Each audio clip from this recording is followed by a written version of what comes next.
Hello, everybody out there, and welcome back to another Dark Avenger comic book review. We are a bit late, unfortunately, again, a couple of days late. But this time we had a blizzard, so honestly, you can't blame Midtown and the USPS so much. I still blame them a bit, but the blizzard definitely, no pun intended here, froze things up a little. Mail time might also be a little late due to the snow. I don't know yet. I don't even know. But in this review, all of the books we're going to be reviewing, since you can see Mike's in front over here instead of in behind. Wow, I'm really screwing my words up. Instead of of behind the camera, he's in front of it because the entire review is going to be digital books. We have the camera here, we have the video playback there, so Mike could see. He's going to be getting up and down for this video, so everything on this review, unfortunately, is going to be digital. And another really unfortunate thing is we did not get one book that came out this week physically, and that is Street Fighter issue number 2 from Udon. We will add that physical book into next episode.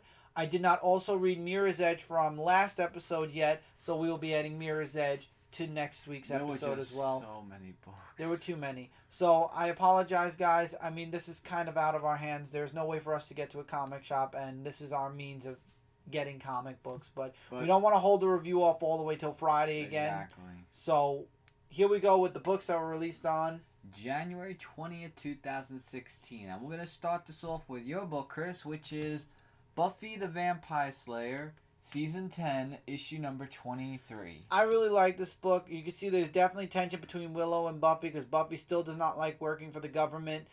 She doesn't trust them still. It's not working out. And then you've also got, I forgot the kid's name, but the one that killed his friend, his best friend, he's got a means of bringing his best friend back if he helps this demon out and takes Buffy's axe, stake, her weapon, her trademark weapon, which you saw on the cover. That. Yeah. So he, instead of betraying Buffy, betrays the demon, and Buffy and friends show up and defeat. He's named the Sculptor, I think. Ironically, just like the Sculptor in Batman and Robin Eternal, but not the same because it's a demon. They beat the Sculptor, and the guy's best friend runs off. We don't know if he dies or not, but apparently if you kill the Sculptor, you kill anything he makes, so it stands to reason that he's dead, but possibly not. We might see a return in some form of this person. Alright, and you can take a deep breath because next books will be mine, which is Rick Remender's Devolution, issue number 1. Chris actually recommended me this book to check it out, and I really thought that because you needed it for a top 5. That, but also By the way, let's get into it. Yes. So, Devolution issue number 1 is about a girl named Raja, who is, she's not a religious person, but there's a lot of science that's involved of the DV08 that she's trying to find out about because it's causing this war all over the place. So what she's trying to do to save humanity is that she's trying to prevent all this from happening with all these wars, and she's a hell of a warrior, I'll tell you that much. I will make this a disclaimer, and I said this on Frontline Live. This is an adult book because 1 or 2 pages of the panels have nudity. So this is for an adult book to read. But all in all, I really found this interesting. The artwork was a little bit sketchy, but it was a good artist in the comic book. And I found it enjoyable. So definitely something to check out. And really big stuff that was in that book. Big Trouble in Little China, issue number 20. Now, the only thing that I have to say that annoyed me about this comic book is that Jack Burton is still with this whole gambling thing, you know, about trying to save other people's souls, and then, you know, because he has to go up against this, the main character, the big boss of the whole thing. Then we find a little more information about the girl with her parents and whatnot. It was like, to be honest, I found that book to be a little bit all over the place. Is he still in the future? Well, actually, yes and no. Like, he is in the future, but now they traveled the girls back to the past. because of so all now this other it's commotion okay. So that's now going they on. might try to So- find a way to get Jack back to his Right. time. Okay. So now things are a little bit twisted, but it was a little bit all over the place. But I say check it out if you want to.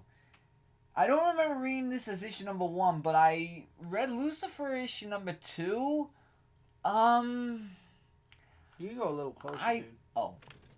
There I you wasn't go. really a fan of this comic issue because, first of all, like I said, I don't remember if I read issue number 1 or not, but I remember the name somewhere. I don't know if maybe it was from Zenoscope or I don't know. But anyway, I looked in the book and I really couldn't get interested in the book. Like, it was all about fighting against the devil, who is Lucifer and everything.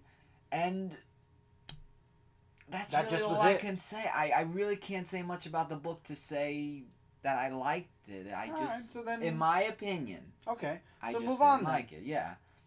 Next one, here's an interesting one. Wrath of the Eternal Warrior, issue number Closer. 3. Now, we see that the Eternal Warrior is being, who is in hell now, fighting off against the demons. And he gets really beaten up really badly by the demons. And we also get a flashback about when he was with his family. Which is what I like about this book. That keeps going back to his family and everything. And then we get a part where he gets off of these cuffs thanks to the rats that helped him out, I guess. You know, all the bite marks and everything. And he was just slashing them all with that hammer. And I really felt his strength in that book. Like, if I was in that situation, like, you feel his anger, you know, and all that. But I really found it interesting. But there is this door, I forgot what it was called, that could lead him to freedom. But now the biggest demon stands in his way, and he is going up after him. Oh, wow. And it's the fight for the door. So I am really looking forward to the next issue. That was a really interesting book from Valiant.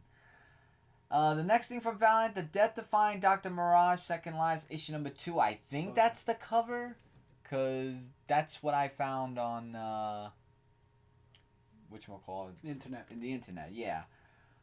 It was a little bit interesting than the first issue. It was just really her, the Dr. Mirage and her husband. They're trying to find out about this one person that was known to be really like, I forgot what his name was. It was like a long name, but now that he's dead, he goes after these other ghosts and he devours them.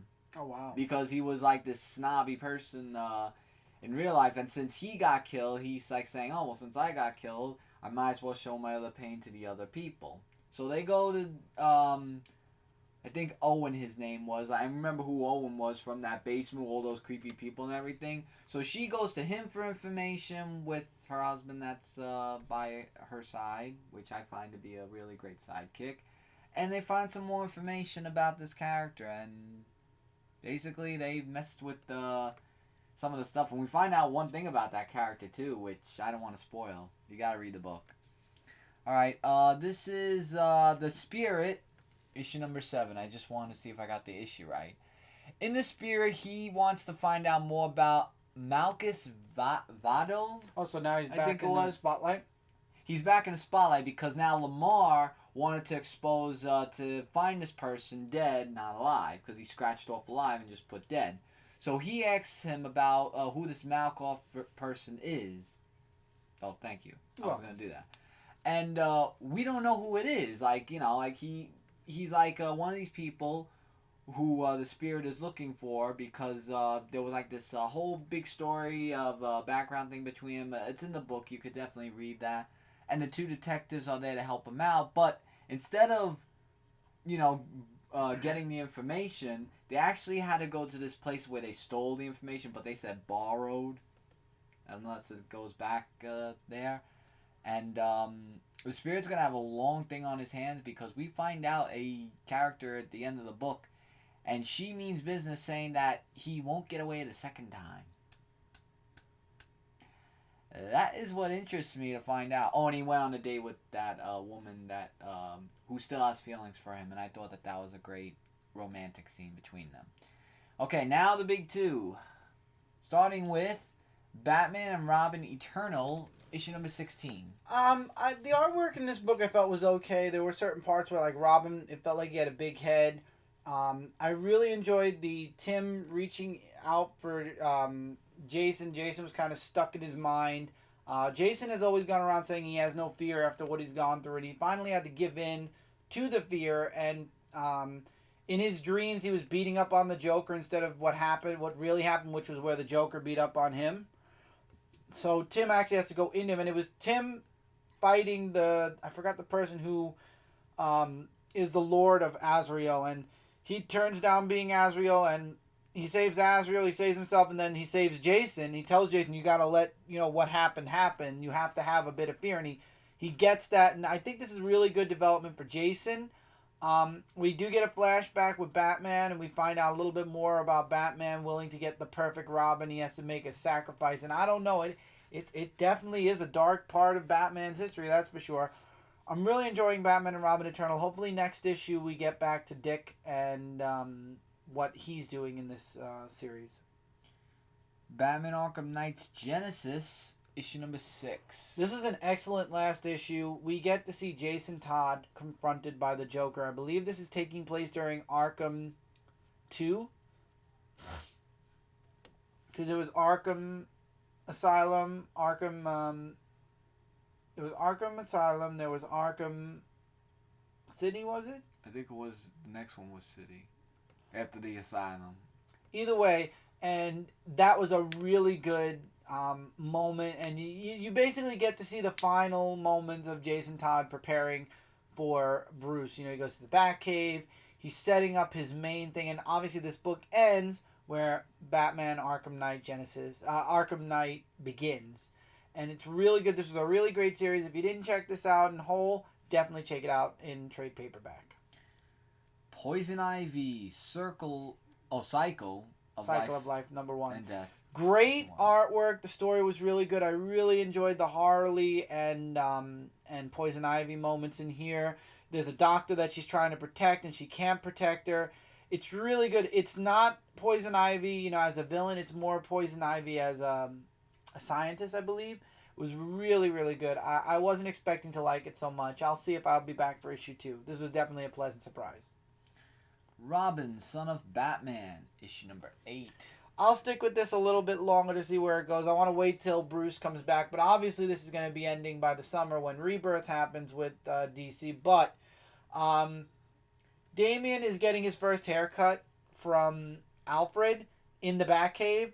And apparently, as he's getting a haircut, he's talking about his continued journey for redemption, where he brought another artifact back to where it belonged. And we got to see Nobody and Damian facing what they pray they never will become. So Nobody becomes evil like her father, and Damian becomes Damian Al Ghul instead of Robin. And it was really good. It was a nice story. The artwork was kind of a bit sketchy in the flashback. All in all, I like Damian having the haircut kind of like Bruce when he was a kid. So, we'll see where it goes. We'll see where the story goes. I'll give it another issue to be sure. Sinestro, issue number 19. I'm ready for this story to be over. Everybody gets a yellow lantern ring. Apparently, St. Walker has a Sinestro Corps logo tattooed now on his arm. And apparently, his ability to instill to give 200%, like remember St. Walker's ring could power Green Lanterns to 200%. Well, now because of that tattoo or that grafting that they put on St. Walker's arm, now he's able to do the same thing for Yellow Lanterns. So that was kind of dark, but at the same time, now Sinestro's still fighting those pale bishops, and it's like I'm done. It's like we got to keep going. We got to keep adding more to the Sinestro Corps. I'm like, no, this is too much. And then next issue is the final battle. I don't know. Sinestro's definitely going down a road where... Well, you could survive just the last issue. Oh, I'm going to survive. I don't know where... it depends where the next story goes. You don't know where it's going to be the next... Ah, gotcha. Titans Hunt, issue number 4. I love this. We get to see a flashback of Dick and Donna and Garth when they were in the Teen Titans. It's like what everybody's saying. It's like the old DC universe is sort of starting to bleed into the new DC universe, and they're getting these flashbacks or memories that they don't have, that they never thought they had. And Donna was just created, if you remember, in Wonder Woman. So Donna especially is like, where are these memories coming from? And It has something to do with them being a team and being together, or a reason why they're being brought together. And you've got oh God, Speedy. What's it? Arsenal's name. Roy. Roy and Cave Boy together, and Roy just wants to go off drinking, and Cave Boy like, no, that's your way of avoiding what you're trying to remember. And yes, it's bad and good, but you need to remember, so you can't let yourself do that. And in the end, what really made me like this book more was Dick is now Nightwing again. He's dressed up like Nightwing. Hopefully this is a good precursor for the future, or maybe in Rebirth we'll see Nightwing again. I don't know. Captain Marvel, issue number 1. This was a pleasant surprise. I was not going to read Captain Marvel. I had no intention of going back to it. I didn't like I was okay with the previous volume. I wasn't feeling the last story arc, and I didn't like volumes before that. This definitely changed my mind. I really did enjoy it a lot.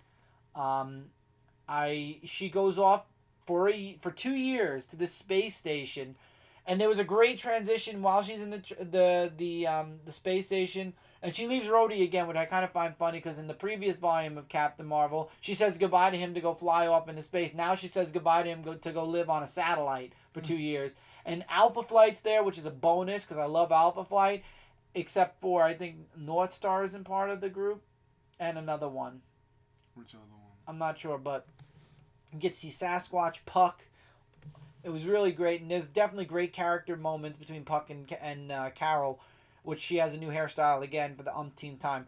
So her and Lieutenant or Commander Brand don't get along, but Commander Brand always had a stick up her butt anyway, so... But there was a great transition where Rocket's at the space station just borrowing some equipment. And it's kind of like, well, it's great to see that you're moving. So it was a great transition from being part of the Guardians of the Galaxy now working at this space station. Because it is 8 months later, so obviously she left the Guardians, which is understandable. Apparently any newbie that joins the Guardians leaves. The only one that stayed was Venom. Carol left. What's her name left? After a couple of issues, the Angel, I forgot what her name was, and Nova left. Nova wasn't part of, not Nova. There were a few people that came and went. Let's put it that way. The only one that stayed was Venom, and I'm glad at least Venom stayed. But the Flash Thompson Venom. Yes. Oh, okay. It was a very good first issue. I definitely can't wait. There's an attack, it looks like, on the station, and it looks like they're really focusing. The attacks aren't really on the station; they're more against Carol. So I'm looking forward to seeing where the story arc goes. All right. The Uncanny Inhumans, issue number 4. I think I skipped issue 3, but I'm just going to say briefly, I like this issue because it dealt with the son. Black Bolt and Medusa go to try to save their son as a kid to prevent the future, because the future version... No, I didn't. That's right. I did read the other issue. The future version of the son tries to kill all the Inhumans and the parents, and the father's forced to kill him. So now they go after him and try to save him from Kronos before Kronos corrupts him. And they do. And that's kind of where the book ends, long and short of it. It was a really nice artwork. I'll come back for the next story arc to see if I'm going to stick with this. It really all depends. Unlike... Uncanny X-Men, issue number 2. I'm done. I have no Really? interest. I have no interest in this X-Men team. I'm very shocked that you aren't reading it, because I think you would love it, because it has the commander or the leader is Magneto. So I'm very surprised that you didn't read it. I wasn't aware of it. He was on the first issue's cover. I wasn't told. Magneto's the leader. I'm not. It doesn't work. I love the way Greg Land drew. What's her name?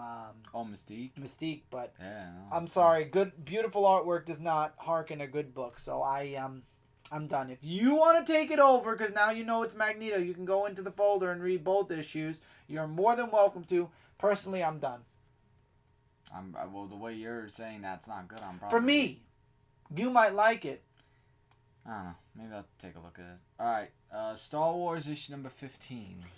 This is perfect. Again, we just got done with Vader down, so now we're getting another Obi-Wan Kenobi journal entry. And this is Obi-Wan still dealing with living on Tatooine. I love the paint artwork. The art in this book is like painted.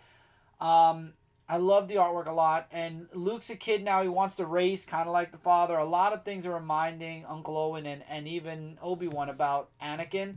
and he wants to race. Owen says no. He messed up the speeder going through Beggar's Canyon, and Owen wants him not to be like his father. He wants to keep him grounded. He wants to keep him like him, and I guess that's one of the reasons why I can't stand the uncle. But at the same time, you can learn to appreciate and understand where the uncle's standing from. He doesn't want him to become like Anakin, but we all know he doesn't, which is the good news of it all. But I love the Obi-Wan parts, and then you have Uncle Owen basically telling Obi-Wan to stay the hell away from Luke. You messed up one Skywalker. You got one Skywalker killed. We don't need another one killed. And that's kind of where it's left off. I don't know if we're going to get a part 2 to this story arc, or we're going to get a new story arc, and then later on another Ben Kenobi story. But I hope we get more. You could definitely see he's aging. He's got the graying beard and everything now. So I enjoyed it. All right. Superman, Wonder Woman, issue number 25. Superman's dying, so Wonder Woman takes him to her brothers and sisters and tries to get the gods to heal him. So they put him through a trial. A trial of love, a trial of understanding, yada, yada, yada. You know, all the emotions you could think of and realization you think of. And he passes. And the end of the book basically they tell Wonder Woman, we've succeeded. He's mortal. So now, on top of being powerless, Superman is completely and utterly mortal. I mean, we know he's getting his powers back, but this series can't anymore. I'm hoping that things pick up. The trial was great, but that last page ruined it. Wow. Wonder Woman, issue number 48. We get introduced to, I forgot what it, Professor Poison. I think it's on the cover, by the way. Wait, hold on. Let me just... Okay. I forgot what her name was. The Poison Price? Okay, no, it doesn't say. She believes in war. She wants to... It's really a very filler issue. I love the artwork. I thought it was a good issue, but right after a filler issue with Cheetah, the previous issue, I wish we could get... I mean, obviously they're stalling for the next story arc. Obviously, probably the next story arc is going to go all the way till Rebirth. But, this might set up for the character of the future. I forget if she's Professor Poison or whatever her name is, but she wants to cause war. She wants to... there's a target. I believe she targets the American president at some point, and Wonder Woman has to save him. It was a good story, but again, I wish we could have gotten a little story in between the two fillers, but obviously they're setting up for something big to go all the way through till Rebirth. So it's understandable. I'm not taking away from the book. I love the artwork, and Wonder Woman is definitely going in a better direction than it was in the previous run. Alright. Batman issue number 48. The only reason this is even in the review at this point is the fact that Bruce Wayne remembered he was Batman. There was some really great dialogue while he still had amnesia with the Joker, who apparently or possibly has amnesia. We don't even know if the Joker remembers that he's just trying to keep Batman from remembering who he was. But in the end, Bloom reveals that Jim Gordon is Batman. It's not the real Batman. Where is the real Batman? And then there's an explosion. And the end of the book has Bruce Wayne going back to Alfred and saying, "Take me to my cave." I am excited. For the next issue definitely looks like it's going to be really good. Alright, next will be my books. Hercules issue number 3. So, in this book, it's getting really action-packed. Like, you have Hercules. Hercules. Yeah, who is going up against these Titan-like creatures, or more like demonic creatures. And we get really more of Athena that's playing a really interesting role. And he's trying to figure out, you know, that if Athena's telling him that there's a war coming or something, like, you know, because she's playing the big role of the book. And there's more stuff which I'll let you guys, up to you guys if you want to read about that. The only interesting part also is that Gilgamesh actually snapped out of the whole thing of just saying, you know, it's time I did something, because you know how Hercules was trying to push him, saying, you know, you're Gilgamesh, you're... I forgot what he was known as, but he said that he should go back to doing what he did. And he does by wearing Hercules' previous uniform. But the other people who claimed him that he was Hercules, but he said that he was Gilgamesh, is now in a bit of a mess. So Yeah, lots of crazy things are happening for Gilgamesh, so I'm going to see how he's going to get out of that. This one was a fun issue. Patsy Walker, A.K.A. Hellcat, issue number 2.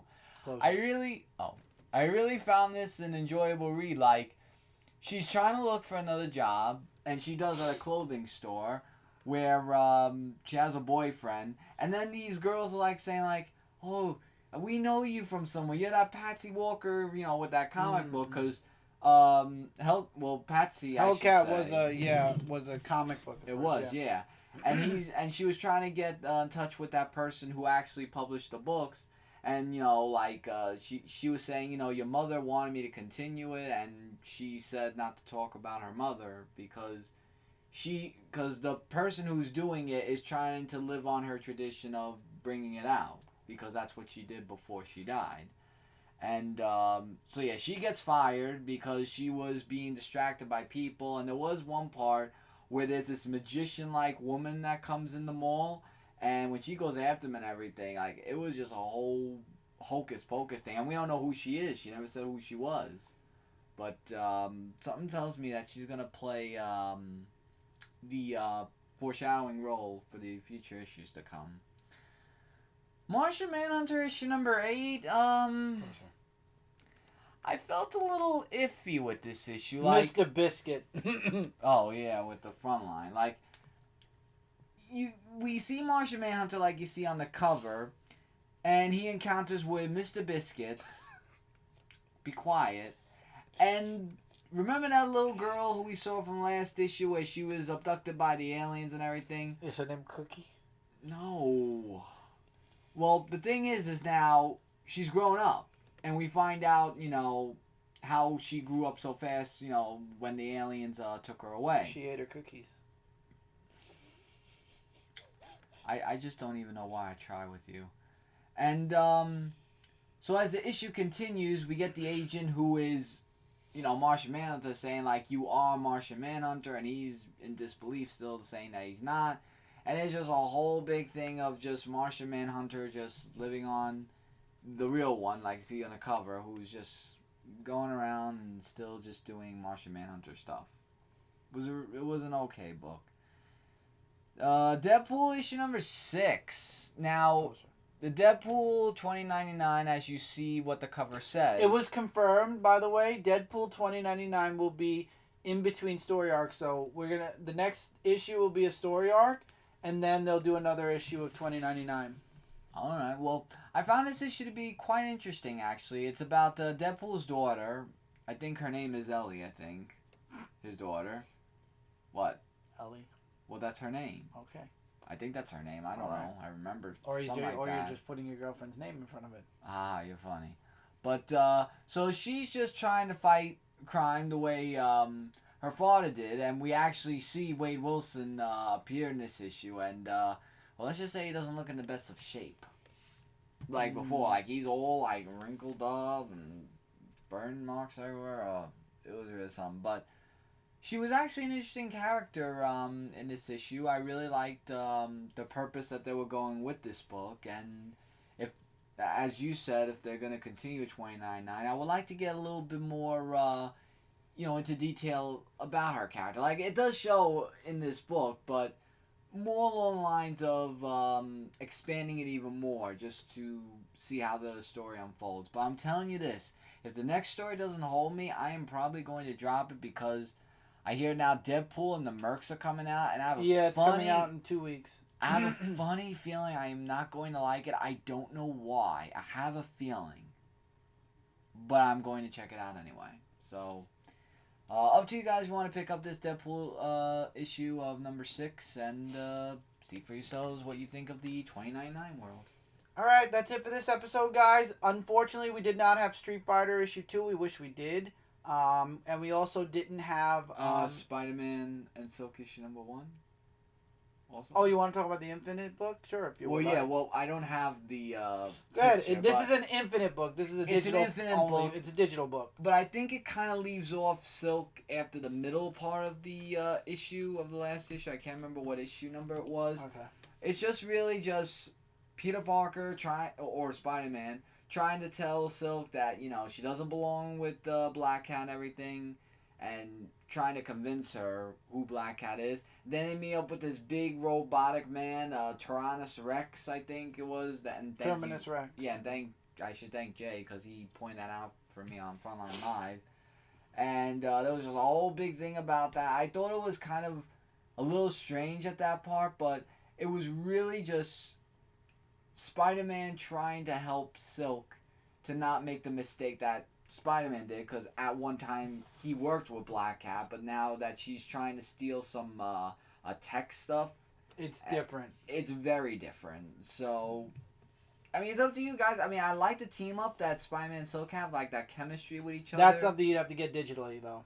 Right, because there's going to be a next issue. So I'm really looking forward to that. It was actually my best book of the week, Spider-Man Silk issue #1. All right. Amazing Spider-Man Silk issue now, #1. Apologies that we don't have Street Fighter again. Mirror's Edge, the latest issue, I'll be moving to next week or the next episode's review. I didn't get a chance to read that. So next episode, you guys will be getting Street Fighter, issue #2 physically, and you'll be getting Mirror's Edge. I believe it's issue #5 or 6. I think it's 5. Hopefully Midtown will bring them on time, please. We'll see. I haven't gotten an email yet about anything, and today's Wednesday, so the books came out today. As soon as we get them, whether they be digital or physical, we'll give physical a chance to get here. But if they don't, as you guys can see from now on, we're just going to go all digital then. Because we got to move forward with these reviews because there's other videos we do on here. And you guys are loving it. And there's comic Frontline stuff we got to do. Exactly. We're holding too much back because Midtown Comics decided now all of a sudden their New Year policy is we'll get them to you when we get them to you. That's why we're switching. Exactly.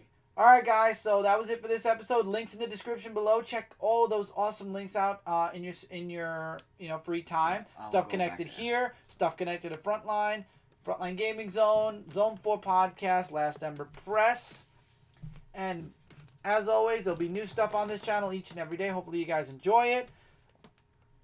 Let us know in the comments below what you guys thought of any of the books we talked about here or books we missed that you'd like to recommend to us. Please feel free to do that as well. And until next time, everybody, take care, keep reading, keep collecting, and we will see you guys hopefully really soon. Well, we will see you guys really soon in the next video. Hey, everyone. Take care, everybody.